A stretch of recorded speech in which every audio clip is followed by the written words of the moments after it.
Hello students, कैसे हो आप। स्वागत है आप सभी का आपके अपने यूट्यूब चैनल पीपीएस तेज में। आज की वीडियो हम लेकर के आए हैं कक्षा 9 के मैथ से अभ्यास यानी प्रश्नमाला 1.2 उसके सभी सवालों का हल आज की वीडियो में मिलेगा। इससे पहले हमने इसके 2 भाग बनाए, उसमें भी उनका हल है। तो यहाँ से कुछ चीज़ें हैं, अगर हम उसे पहले देखेंगे तो ये अभ्यास अच्छे से समझ में आ जाएगी। तो यहाँ देखेंगे उसके सभी सवालों का हल है। आइए वीडियो शुरू करते हैं और देखते हैं प्रश्नमाला 1.2 उसके सवाल किस तरह से हल करेंगे। पहला सवाल है, उसमें ध्यान देना है इसका। नीचे दिए गए कथन सत्य हैं या असत्य, कारण के साथ अपने उत्तर दीजिए। यानी पहला जो क्वेश्चन है वो सत्य और असत्य का है, उसमें क्वेश्चन है। तो हम उनको पढ़ेंगे, ध्यान से देखेंगे और पता करना है कि वो सत्य है या असत्य है, लेकिन उसका कारण भी बताना है किस तरह से। ध्यान दीजिए, पहला, प्रत्येक अपरिमेय संख्या एक वास्तविक संख्या होती है। ध्यान देना है इसका, प्रत्येक अपरिमेय संख्या एक वास्तविक संख्या होती है। ये सत्य है।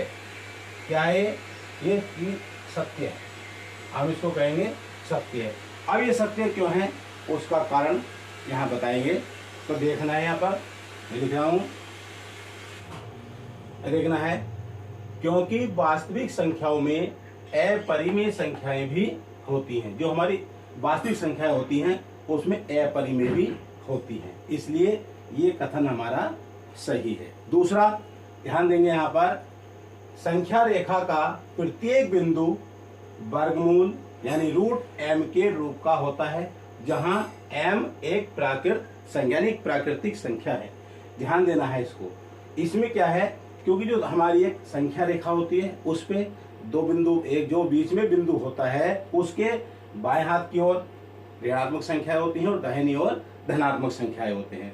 उन बिंदुओं का हम वर्गमूल सब बिंदुओं का नहीं निकल सकता, तो हम इसको कह सकते हैं, इसे कारण दे सकते हैं क्योंकि संख्या रेखा पर ऋणात्मक और धनात्मक संख्याएं होती हैं, प्रत्येक बिंदु पर एक वर्गमूल हो संभव नहीं है। ये इसका कारण है। तो असत्य है ना, तो इसे हम असत्य यहां लिखेंगे, असत्य। अब जैसे यहां दिया है एक संख्या रेखा पर, यानी संख्या रेखा, हम एक रेखा बनाएंगे यहाँ पर, संख्या रेखा। ध्यान देना है इसका, ये संख्या रेखा है। यहाँ पर जो इसका बिंदु है, ध्यान देना है इसका, इधर की ओर दाएं ओर तब जो होंगे वो प्लस के, और जो बाईं ओर वो माइनस के अंक। यानी यहाँ पर इस तरह से ध्यान देना है इसका, ये प्लस का 1, प्लस का 2 और ये प्लस का 3। इधर देखेंगे माइनस का 1, माइनस का 2, माइनस का 3। यानी बाईं ओर माइनस के बिंदु जो ऋणात्मक कहलाते हैं, और दाईं ओर प्लस के यानी धनात्मक।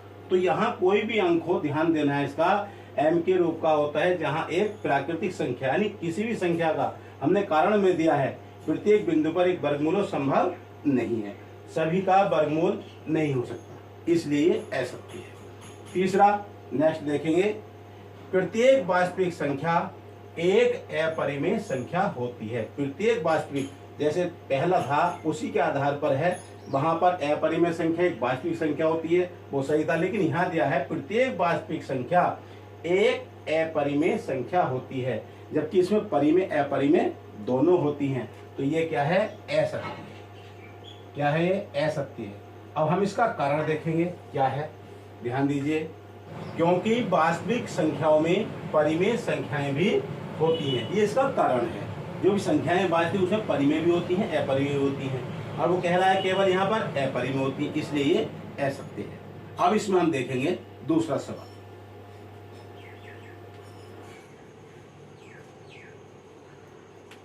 दूसरा सवाल है, ध्यान दीजिए यहाँ पर, क्या सभी धनात्मक पूर्णांकों के वर्गमूल अपरिमेय होते हैं?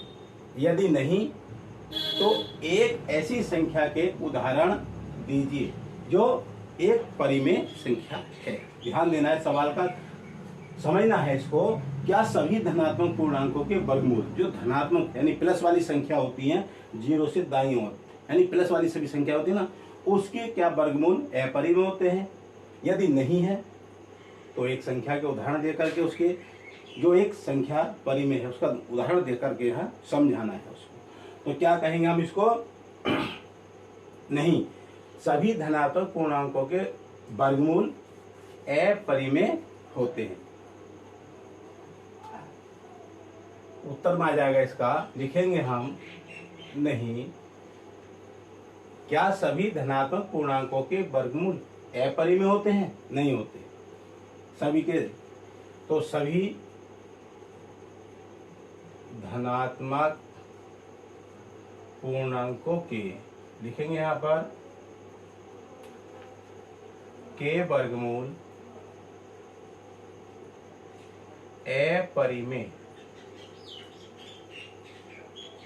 नहीं होते हैं। परिमेय भी होते हैं।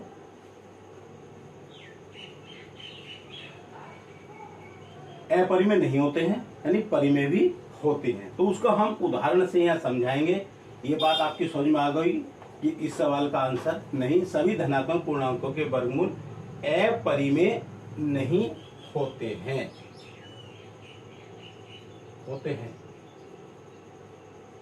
यानी परिमेय भी होते हैं। तो ऐसे हम उदाहरण, एक दो उदाहरण से यहाँ समझ जाएंगे कि संख्या का किसका वर्गमूल निकलता है। तो जो निकल जाता पूरा पूरा वही परिमेय संख्या है। ध्यान दीजिए यहाँ पर, मान लिया आपका लेते हैं यहाँ जैसे √4, हमें इसका जैसे है तो इसका वर्गमूल निकल जाएगा, परिमेय संख्या है, हो जाएगी। यहाँ पर इसके कैसे, जैसे इसके दो टुकड़े हो जाएंगे अंदर, यानी जोड़ा बनेगा इस तरह से, एक बाहर आ जाएगा तो इसका क्या हो जाएगा 2, इसका वर्गमूल निकल जाएगा। इसी प्रकार से अगर हम दूसरी संख्या देखते हैं √9 लीजिए, इसका भी हो जाएगा, यानी इसके अंदर अंदर गुणनखंड इसके बन जाएंगे 3 × 3, तो इसका निकल करके आ जाएगा, आपका जो वर्गमूल निकलेगा इसका क्या जाएगा 3 आ जाएगा। इस तरह से, तो ये इस तरह से हम समझ सकते हैं कि सभी जो धनात्मक पूर्णांकों के वर्गमूल अपरिमेय नहीं होते हैं, परिमेय भी होते हैं। इस चीज से आपकी समझ में आ गया होगा, ठीक है। अब इसमें देखेंगे अगला तीसरा सवाल।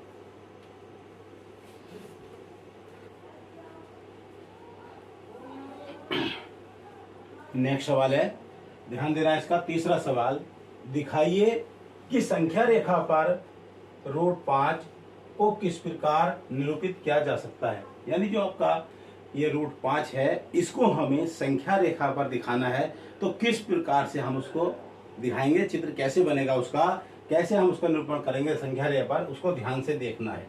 देखिए संख्या रेखा, सबसे पहले क्या करना है, एक आप पटरी से सीधी लाइन खींचेंगे इस तरह से, सीधी एक लाइन इस तरह से खींच लेंगे। इस पर बीच में यहां पर एक बिंदु, जिसे हम क्या लिखते हैं 0, यहां 0 लिखा जाता है बीच में, और इधर की दाईं ओर जो प्लस के निशान और इधर माइनस के। तो पटरी से जो हमने लाइन खींची है उस पर 1-1 सेंटीमीटर के निशान लगाएंगे। कितने के? 1 सेंटीमीटर के निशान पटरी से लगाएंगे। पहला 1 सेंटीमीटर, तो यहाँ 1 लिख देंगे, यहाँ पर दूसरा, यहाँ 2 लिखेंगे, ध्यान देना है इसका। फिर 3, इस तरह से निशान लगा लेंगे। इधर भी लगा लीजिए 1 2, इधर प्लस के निशान होंगे, इधर माइनस के। तो इस तरह से हम संख्या रेखा बनाएंगे, उस पर 1-1 सेंटीमीटर के निशान लगाने हैं आपको, ये ध्यान देना है। ये निशान आप लगाना जानते हैं तो हम पटरी से इसे लगा लेंगे। यहाँ पर पटरी नहीं रखी जाएगी, इसलिए मैं स्केल्स यहाँ मार्कर से ही बता रहा हूँ, तो उसको बहुत ध्यान से देखना है। जब हम इस तरह से करेंगे तो देखिए यहाँ पर जैसे ये वाला बिंदु है, और एक 2 और एक 3, इस तरह से। तो हम इसमें क्या करना है, जो संख्या रेखा हमारी है, ये 1 नंबर और ये 2 नंबर, ये 2 सेंटीमीटर, इसको ध्यान से देखना है। 1 सेंटीमीटर और 2 सेंटीमीटर, जहां पर ये 2 लिखा हुआ है, यहां पर लिख लेंगे हम, मान लिया इसे बी लिख ले। क्या लिख लें इसका नाम? इसका हम लिख लेते हैं बी, यहां पर बी आएगा। और यहां लिख लीजिए ए बिंदु, जो हमने ये बिंदु था इसको ए लिख लेंगे, और जहां पर ये 2 सेंटीमीटर लिख रहा है यहां लिख लेंगे बी। तो आपकी समझ में जल्दी आ जाएगा। अब जहां पर ये 2 लिखा हुआ है, बी लिखा है, यहां से हम 90 अंश चांदे से रख करके यहाँ चांदा रखेंगे, और यहाँ एक 90 अंश की लगा करके सीधी खड़ी रेखा जिससे 90 अंश का कोण बन जाए। ऐसे करके एक लाइन खींचेंगे ऊपर को, तो यहाँ पर आपका ये 90 डिग्री का एंगल यहाँ पर बनेगा, यानी 90 अंश का कोण यहाँ बनाना है। सीधी सी बात है, ये बी पर जो है एक 90 अंश का कोण बनाना है। हमने यहाँ पर जो निशान लगाए थे 1 सेंटीमीटर और ये 1 सेंटीमीटर का, ठीक है, तो 2 सेंटीमीटर के। अब जो हमने 90 अंश का कोण ऊपर को बनाया है, इसमें से हम 1 सेंटीमीटर नाप लेंगे। कितना? 1 सेंटीमीटर। यहां से 1 सेंटीमीटर नापेंगे। मान लीजिए यहाँ आ जाता निशान आपका, यहाँ 1 सेंटीमीटर, ठीक है, तो इसका नाम रखेंगे हम सी।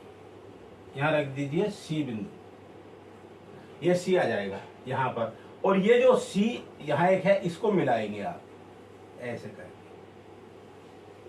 इस तरह से इसको मिला लेंगे।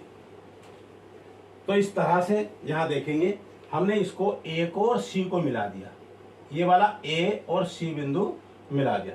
ये जो सीधी रेखा आई है, इसको कहेंगे हम √5, इसे हम √5 लिखेंगे ऐसे, ये √5 हो गई। और ये जो हमने यहां से लिया था 1 सेंटीमीटर, कितना? ये 1 सेंटीमीटर, ये दूरी जो है 1 सेंटीमीटर, बी और सी वाली जो रेखा है, ये 1 सेंटीमीटर की है।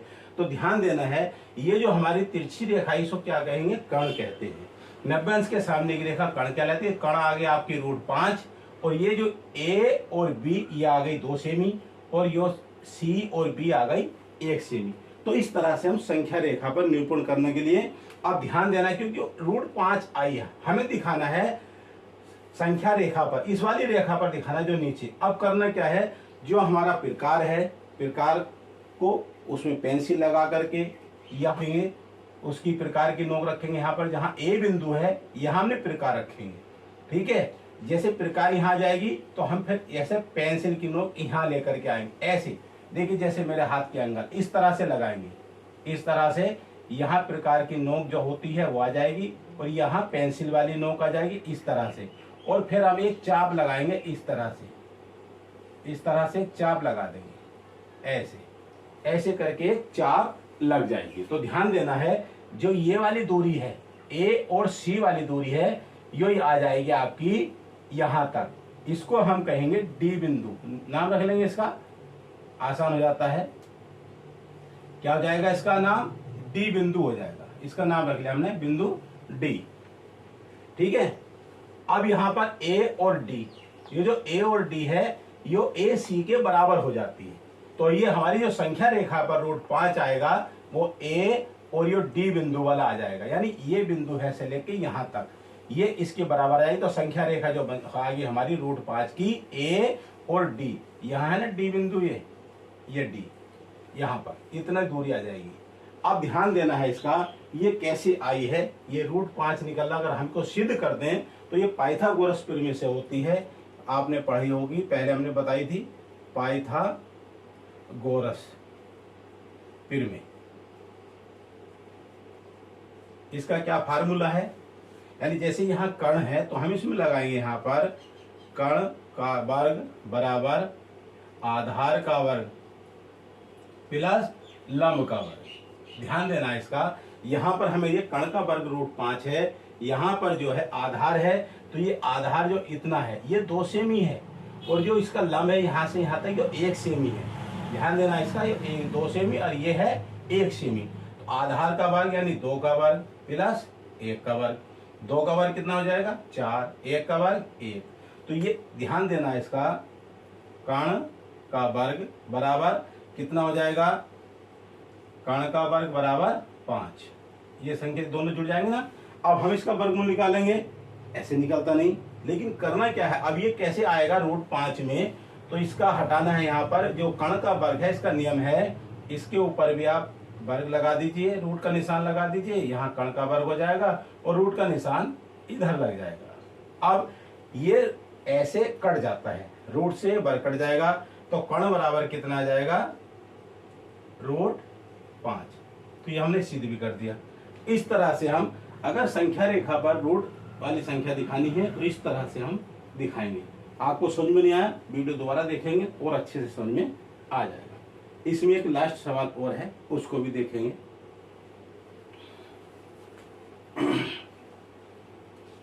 आगे नेक्स्ट चौथा सवाल है, देखिए यहाँ पर क्रियाकलाप, कागज की एक बड़ी शीट लीजिए और नीचे दी गई विधि से वर्गमूल सर्पिल की रचना कीजिए। इस प्रकार का सवाल है। इसमें कुछ क्रियाकलाप है जिसको हमें करना है, बहुत ध्यान से देखना है कि किस तरह से इस चित्र को हम बनाएंगे वर्गमूल सर्पिल का, उसकी रचना कैसे करनी है, बहुत ध्यान से देखना है। उसमें बहुत ही जो हम आपकी प्रकार, पटरी और चांदा, उसका प्रयोग होगा। आपका पटरी का भी, प्रकार और चांदे का, उसको बहुत ध्यान से रख करके अगर आपको कोण बनाना आता है तो चित्र आराम से बन जाएगा, उसकी रचना भी हो जाएगी। उसको बहुत ध्यान से देखना है। तो यहाँ दिया है वर्गमूल सर्पिल की रचना कीजिए। तो कैसे करना है उसको बहुत ध्यान से देखना है। उसको सबसे पहले क्या करना है, आपको एक लाइन खींचनी है। ध्यान दीजिए उसका। हम क्या करेंगे, 1 सेंटीमीटर की लाइन खींचेंगे। सबसे पहले कागज पर आप बनाते रहिए साथ साथ 1 सेंटीमीटर की लाइन। यहाँ बोर्ड है, मैं मार्कर से बना रहा हूँ, तो कुछ लाइन बड़ी हो सकती है, चित्र थोड़ा सा इधर उधर हो सकता है, लेकिन जब आप कागज पर बनाएंगे पटरी, प्रकार और चांदे से, तो चित्र बिल्कुल सही बनेगा। तो ध्यान दीजिए, जैसे हमने एक लाइन खींची, ये 1 सेंटीमीटर की लाइन, यहाँ पर 1 सेमी की लाइन खींची है, ऐसे आप खींचेंगे, इसका ये हो जाएगा O बिंदु, और इसका लिखेंगे हम P बिंदु। क्या लिखेंगे? P बिंदु। इसका नाम O और ये P। यहां करना है आपको, ध्यान देना है, इसको बहुत ही अच्छे से ध्यान देना है। अब यहां आपको लेना है चांदा। जो चांदा है उससे हमें यहाँ 90 अंश का कोण बनाना है। जैसे यहाँ पर चांदा रखेंगे तो लगभग ऐसे रखेंगे तो 90 अंश का कोण बनेगा। 90 अंश का कोण बनने पर हम जो यहाँ से ऊपर को लाइन खींचेंगे तो पूरी ना खींच करके 1 सेंटीमीटर की खींचनी है। कितनी खींचनी है? 1 सेंटीमीटर। ध्यान देना है। हमने O और P 1 सेंटीमीटर की लाइन खींची, फिर हमने चांदे से यहाँ 90 अंश का कोण बना दिया, तो यहाँ खींचा हमने फिर 1 सेंटीमीटर खड़ी लाइन। तो यो भी 1 सेंटीमीटर की आ गई, ये भी 1 सेंटीमीटर हो गई। अब हम इसको क्या करेंगे, ऐसे पटरी से इसको मिला देंगे, इस तरह से ऐसे मिला दिया। इस बिंदु का नाम रखना है आपको P1। क्या रखना है? P1। अब ये P1 आ जाएगा। तो देखिए, अब ये जो रेखा आएगी हमारी, यहाँ 1 हो गई, ये भी 1 हो गई। अब इसको करेंगे तो ये √2 आ जाएगा। यानी यही तो वो कह रहा है, वर्गमूल सर्पिल की रचना। तो यहां पर इसका वर्गमूल निकल जाएगा, निकालेंगे तो इसका आ जाएगा √2।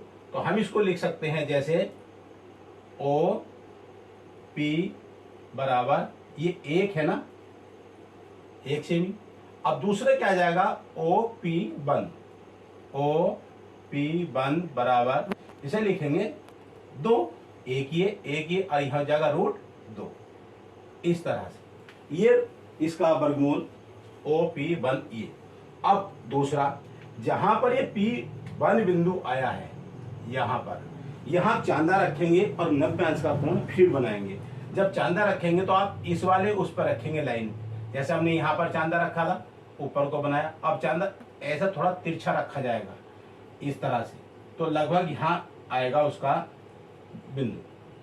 ऐसे लगाएंगे तो इस तरह से बिंदु आएगा। तो फिर हमें यहाँ पर, यहाँ से जब हमने बनाया चांदा 90 अंश का कोण, यहाँ से रखेंगे चांदा तो ये 90 अंश का कोण बनेगा, तो लगभग इधर आएगा। यो भी हमें 1 सेमी खींचनी है। कितनी सेमी खींचनी? 1 सेमी। ये यहाँ पर 90 अंश का कोण बनेगा इस तरह से, यहाँ भी 90 अंश का कोण बनेगा। और फिर हम इसको मिला देंगे पटरी से, इसे सीधी मिला दीजिए O बिंदु से, ये हो जाएगा P2। बात समझ में आ रही है? यहां से 90 अंश का कोण बनाया तो हमने ये मिला दिया। यहां भी P1 पर 90 अंश का कोण बनाते हुए एक लाइन ऊपर खींची 1 सेंटीमीटर की, और ये P2 आ गया। तो यहां लिख देंगे हम OP2 बराबर, यह आ जाएगा √3। ये बात समझ में आ रही होगी। अब यहाँ पर जो P2 है, यहां से फिर आपको 90 अंश का कोण बनाना है। चांदा रखेंगे हम ऐसी तिरछा, इस लाइन पर जो OP2 है, यहां पर चांदा रख करके, ऐसे चांदा रख करके यहाँ पर, तो हम बिंदु आएगा इधर ऐसे। तो यहाँ भी आप 90 अंश का कोण आ जाएगा। फिर इस तरह से। यहाँ फिर 90 अंश का कोण बनेगा और जो यो लाइन हर बार 1 सेंटीमीटर खींचनी, ये भी 1 सेंटीमीटर 1 सेंटीमीटर 1 सेंटीमीटर, इसको फिर हम इसको मिला देंगे, ये आ जाएगा P3। क्या आ जाएगा? P3 आ जाएगा। तो हम लिख सकते हैं यहाँ पर OP3 यानी √4। फिर यहाँ से एक फिर चांदा रखेंगे, फिर 90 अंश का कोण बन जाएगा। यहाँ पर फिर 90 अंश का कोण बनाना है इस तरह से, यहाँ पर 90 अंश का बनेगा तो ये आ जाएगा P4, इसको फिर इससे मिला देंगे। फिर यहाँ से 90 अंश का फिर कोण बनाएंगे, एक लाइन खींचेंगे, इसे फिर मिला देंगे तो ये आ जाएगा P5। फिर 90 अंश का कोण बनेगा, फिर ये मिला दीजिए, फिर इसको मिला दीजिए। फिर 90 अंश का कोण बनाना है ऐसे ही, फिर इसको मिला देंगे। फिर ऐसे ही 90 अंश का कोण यहाँ फिर बनाना है आगे को, ये बनाते चले जाएंगे।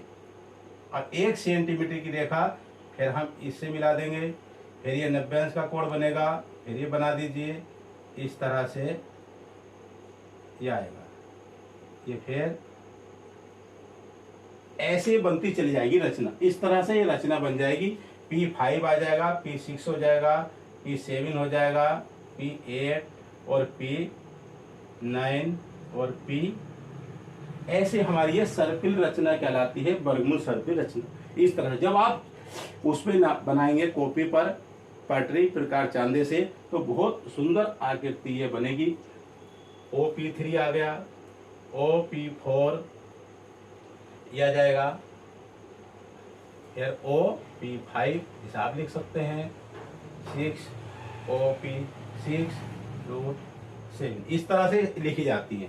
तो इस तरह से हमारी रचना तैयार हो जाती है। जब आप कॉपी पर बनाएंगे बहुत अच्छे से, नहीं समझ में आ रही वीडियो को फिर दोबारा देखिए, आपकी जरूर समझ में आ जाएगा। तो आज की वीडियो में ये प्रश्नमाला 1.2 क्लास 9th के मैथ से है।